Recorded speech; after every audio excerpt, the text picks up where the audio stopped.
মামরপতি গণেশার্চিত পদ জগন্নাথ স্বামী নয়ন পথগামী ভব তুমি জগন্নাথ স্বামী নয়ন পথগামী ভব তুমি জগন্নাথ স্বামী নয়ন পথগামী ভব তুমি। আজ জ্যৈষ্ঠ মাসের পূর্ণিমা তিথি। এই তিথিতেই জগন্নাথ দেবের আবির্ভাব ঘটেছিল পুরুষোত্তম ক্ষেত্রে। এই পুরুষোত্তম ক্ষেত্রের মহিমা প্রাচীন শাস্ত্রে বর্ণিত হয়েছে। মার্কণ্ডেয় ঋষি সপ্ত কল্প জীবিত ছিলেন। দীর্ঘকাল অর্থাৎ ব্রহ্মার 7টা দিন জীবিত ছিলেন।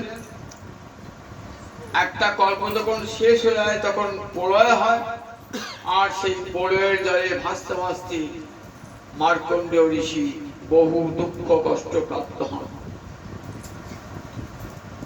ভাসতে ভাসতে জলে ভাসতে ভাসতে চলে আসেন কোথায় না নীলাচলের তীরে, সিন্ধু তটে একটা উচ্চ স্থানে একটা বটবৃক্ষ দেখতে পান। দেখেন জায়গাটি উচ্চ কেনা জল নাই। তখন দেখেন বৃক্ষ থেকে কে যেন তাকে ডাকছে। তখন ভগবান গোবিন্দকে প্রার্থনা জানালেন। তখন লক্ষ্মী নারায়ণ আবির্ভূত হলেন, বলেন দেখো তুমি আমার তত্ত্ব অবগত নও, সেই জন্য তোমার তো দীর্ঘ ক্লেশ ভোগ করতে হয়েছে।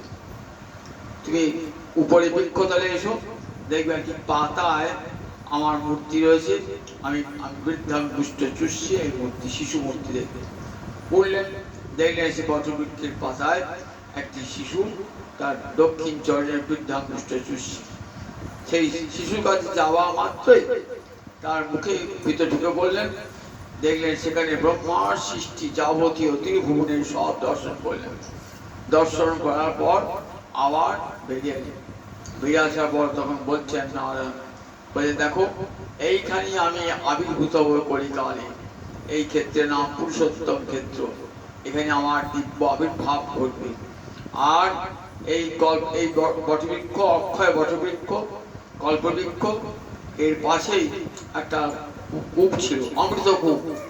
সেই অমৃতকূপের সর্বতীর্থের জল থাকবে সেই অমৃতকূপে। ইন্দ্রদ্যুম্ন রাজাকে আদেশ করলেন স্বয়ং জগন্নাথ যে আমি পুরুষোত্তম ক্ষেত্রে আবির্ভূত হব জ্যৈষ্ঠী পূর্ণিমায়। ওই পূর্ণিমা তিথিতে আমার জন্মতিথি পালিত হবে। ওই দিন আমাকে মহাস্নান বেদিতে স্নান করাবে অধিবাস করার পর। আর বটবৃক্ষের কাছে, কল্পবটের কাছে যে অমৃতকূপ আছে, সেই অমৃতকূপের জল নিয়ে আমাকে অভিষেক করাবে। রাজা ইন্দ্রদ্যুম্ন সেই স্বপ্নাদেশ প্রাপ্ত হয়ে জ্যৈষ্ঠ মাসের পূর্ণিমা তিথিতে মহা অভিষেক বিধিতে স্নান বেদিতে বলদেব, জগন্নাথ এবং সুভদ্রা এবং সুদর্শনকে নিয়ে আসতেন। তার জন্য উচ্চ স্নান বেদি নির্মাণ করেছিলেন। সেখানে বহনটি বিজয় করে নিয়ে আসতেন এবং ব্রহ্মাদি দেবগণ মন্দাকিনীর জলে তার অভিষেক করেছিলেন। পরবর্তীকালে সাধু সন্তেরা সেই অমৃতকূপের জল স্বর্ণ কলসে ভরে এনে জয় জগন্নাথ বলে জগন্নাথ দেবকে অভিষেক করেন। এই মহাস্নান বিধি দেখবার জন্য স্বর্গের দেবতারা পর্যন্ত আসেন। বহু সাধু ঋষি সমাগত হন জগন্নাথ দেবের এই স্নানযাত্রা দেখবার জন্য। এই স্নানযাত্রার সময় একটা বড় বৈশিষ্ট্য হল জগন্নাথের গণেশ বেশ হয়। এর একটা প্রাচীন কাহিনী আছে। দাক্ষিণাত্যে কর্ণাটকে এক গণপতি ভট্ট নামে এক ব্রাহ্মণ, পরম হরিভক্ত ব্রাহ্মণ, কিন্তু তিনি গণেশকে পরব্রহ্ম শ্রীহরি বলে জানতেন। ভাবলেন পরব্রহ্ম শ্রীহরিকে দর্শন করলে জীবের মুক্তি হয়ে যায়। তাই এলেন, শুনেছেন পুরী ধামে পরব্রহ্ম জগন্নাথ, পরব্রহ্ম ভগবান শ্রীহরি এসেছেন। পুরী ধামে জগন্নাথ ঠিক স্নানযাত্রা দিন এলেন। এসে দেখলেন যে পুরী ধামে জগন্নাথের গণেশ মূর্তি নাই। তখন তার বলেন না, ইনি পরব্রহ্ম নন বলে চলে যাচ্ছে। তখন মুদিরথ, জগন্নাথের এক সেবক, ছুটে গিয়ে নিয়ে এলেন। আপনি জয়পুরে আপনি চলেছেন কেন? তা বললেন আমি ভেবেছিলাম জগন্নাথ পরব্রহ্ম, তাকে দেখলে মুক্তি হবে, তার তোর গণেশ মূর্তি নাই, সুতরাং তিনি গণপতি নন, সুতরাং তিনি পরব্রহ্মর্ষি হলেন। বলে আসুন আপনি চলুন। সঙ্গে গেলেন, গিয়ে দেখলেন জগন্নাথের গণেশ বেশ এবং হস্তি বলরাম এবং জগন্নাথের গণেশ বেশ বা হস্তি বেশ আর সুভদ্রার পদ্ম বেশ। সেই জন্য আজ পর্যন্ত নিয়ম আছে ওই স্নানকালে গণেশ বেশ হয় আর সুভদ্রা দেবীর পুষ্প বেশ হয়, পদ্ম বেশ হয়।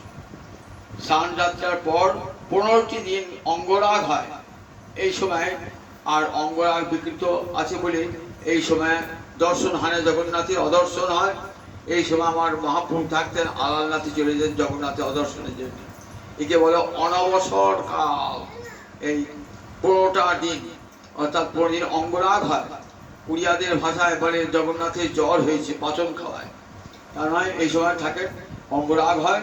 অঙ্গরাগের পর চতুর্দশী দিন নেত্রোৎসব হয়, ভগবানের নবযৌবন অভিষেক হয়। তারপরে তো ভগবানের দ্বিতীয়ার দিন ভগবানের রথ বার হয়। ভগবানের রথ বার হয়ে মূল মন্দির থেকে ভগবান যান গুন্ডিচা মন্দিরে, অর্থাৎ মা যশোদার মন্দিরে যান। ভগবান দ্বারকা থেকে যাচ্ছেন বৃন্দাবনে। এই লীলাটি প্রকাশ করবার জন্যে এই জগন্নাথের এই রথযাত্রা। জয় নিতাই, জয় নিতাই।